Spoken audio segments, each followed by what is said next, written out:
What is your journey in a nutshell? I'm working for different companies in Pakistan. Every challenge gives you opportunity to prove yourself. How do you incorporate AI in this logistics company of yours? We do not sell any product, any tangible product. We sell services. Services. And services are about people. A message of hope and optimism for the youth of Pakistan. Nation has a lot of potential. And artificial intelligence is something which has become the integral part of supply chain industry, supply chain sector, by the way, not only in Pakistan and globally, by the way.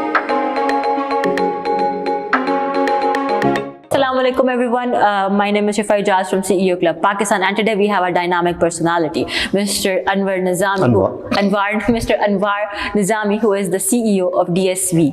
Assalamu alaikum, sir. Walaikum salam. How are you? I am good, sir. Good. Sir, can you please explain what you do? What is your journey in a nutshell? My personal journey or as a CEO of the company? Both. It's part of your journey altogether. Yeah, absolutely. So yes, I started career in logistics, back in 2005. And since then, I've been there with different multinational logistic companies in Pakistan and doing a lot of stuff and a lot of activities in logistics and supply chain by and large. And it's my professional side of course of my but I'm also part of different associations in Pakistan, trying to develop the awareness about supply chain by and large, and that is why we a few of the supply chain professionals, came together back in 2007 and founded an association called Supply Chain Association of Pakistan. And under SCAP, what we do actually, we create awareness about supply chain in Pakistan and trying to give this awareness to the youth and especially the girls to join supply chain, and choose it as a career and career option, because traditionally speaking, every girl would like to become doctor or engineer, by the way. So Definitely. Now this trend is changing, not only in Karachi but also all over Pakistan. The girls are coming and joining supply chain and choosing supply chain as a career, as a profession. And I tell you, so normally in this last time I came to Islamabad and given a small talk on supply chain to the in NAS, by the way. And there, I also emphasize the importance of of course creating awareness about supply chain by and large, by the way, to be very honest. Like in Pakistan, things are not as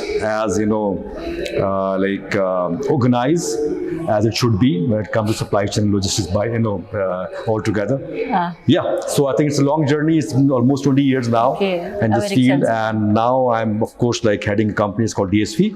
It's a Danish company, and we are number one in the warehousing business, and also running our own fleet in Pakistan. We have more than 300 plus trucks, all big trucks, and working for different companies in Pakistan, and moving most of the brands in Pakistan, all over Pakistan, like Colgate, like Unilever, all the brands. Names. Exactly. What motivated you to join the logistic companies from the very beginning? In logistics, I always say every day is a new day for you. Definitely. And it really, keeps you motivated every day, because whenever you come to your office, in the morning, you always find new challenges, new situations, and new opportunities, by the way. So every challenge gives you opportunity to prove yourself. And that's the best thing about logistics and supply chain, by the way. And maybe you won't find such kind of excitement in other professions. Definitely. But when it comes to supply chain and logistics, if you get a chance to meet any supply chain professional in your life, and the only thing you will find common among all of them is the excitement. So I always come to office with excitement, every morning.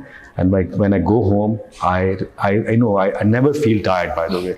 Even if I've kept working, keep working even late in the night, but because I enjoy it. You enjoy it. So that's your passion. It's a more passion than, of course, a profession. That is why you enjoy it. That is why you're still here in it. Absolutely. So far, you are in a leadership position. Yeah. What are the 3 qualities of a leader that you would like to see in the youth? I think it's clarity of thought. That's very, very important. No matter what you do, I think, are you in teaching profession, or you are in supply chain, or you are in medicine, or you are in anything, maybe like sports, for example.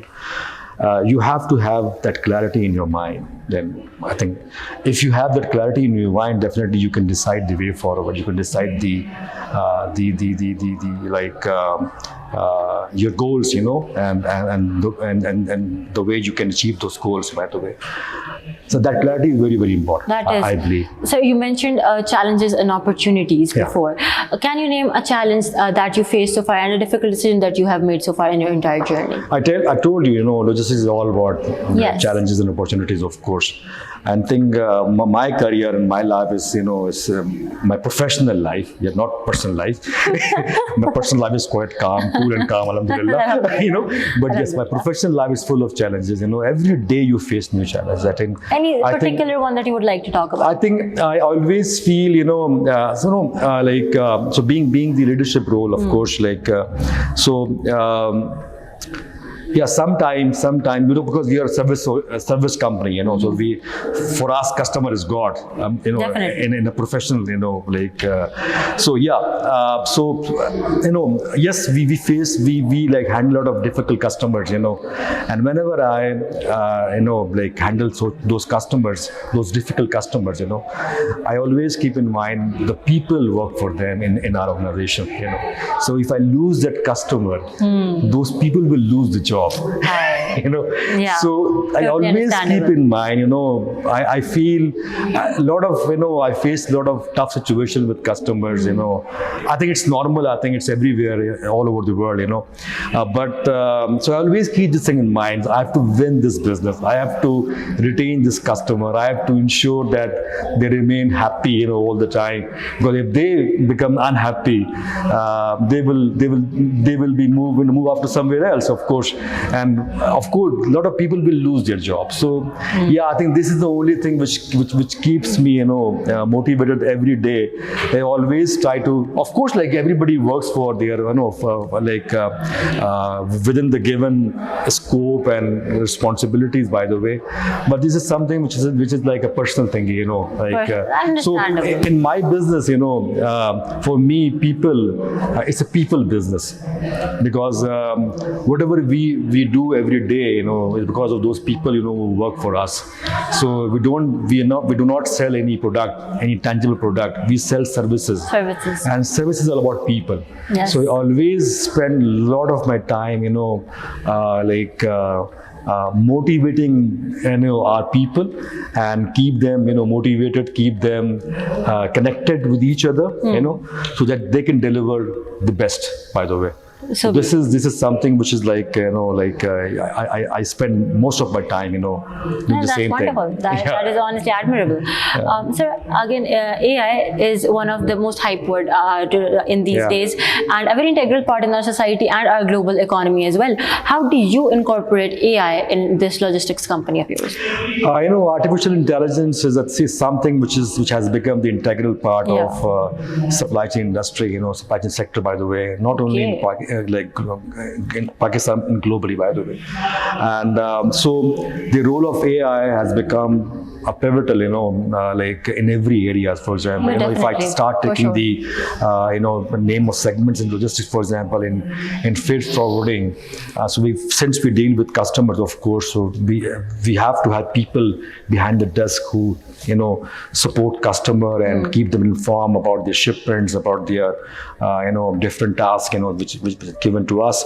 So this now we are using AI to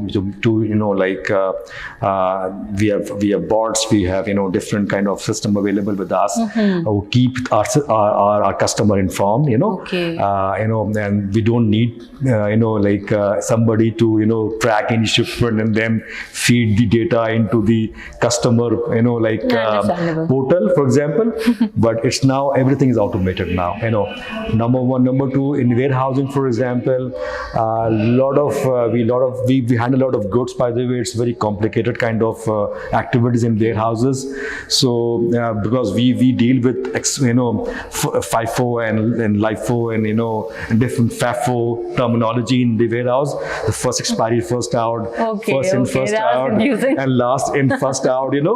So yes. Of course, generally speaking, we have been doing it through systems, but now with the AI, so we use it to generate the pick list from from the existing inventory, what needs to be shipped, where to ship, how to shift, and which mode of transport should be adopted. For example, whether it's air only, whether it's sea only, whether it's multimodal, mode of transportation. For example, if I have to move a shipment from Pakistan to Europe, for example, and I have a limited flight options from Pakistan or limited sailing options from different sea carrier, for example.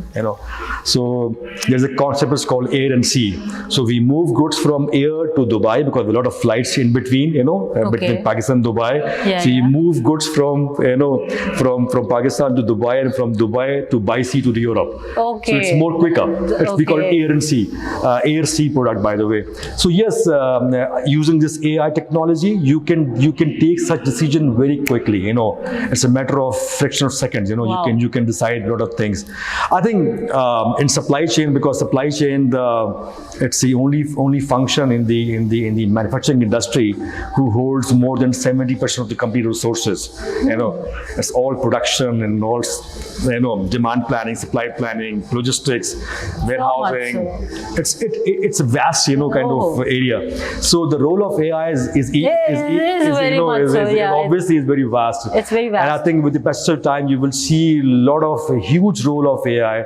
Definitely. Maybe people will lose job, but I tell you, a lot of people will get opportunity to work for this industry. Definitely. And a different perspective. Everyone will evolve accordingly, according to the new technology that's coming. So I think AI will be the name of the game in the coming years, inshallah. Exactly. Lastly, sir, a message of hope and optimism for the youth of Pakistan.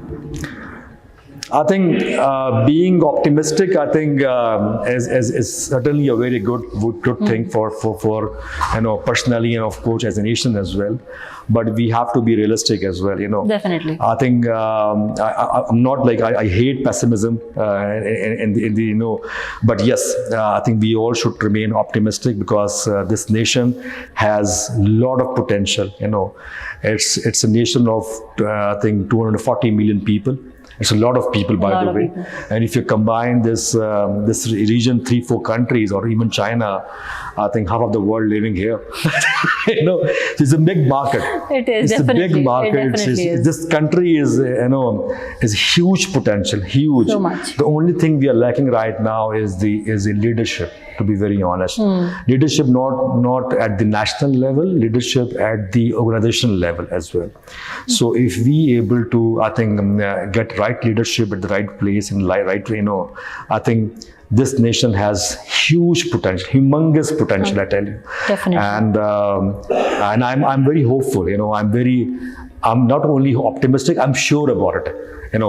We will rise, and we will rise like anything, and we will rise not in decades, in years, inshallah. In years, inshallah. And I think the kind of resilience we have, and the kind of character we have as a nation, I think we will rise, inshallah, and we'll be better than a lot of other nations very soon. Definitely. Yeah.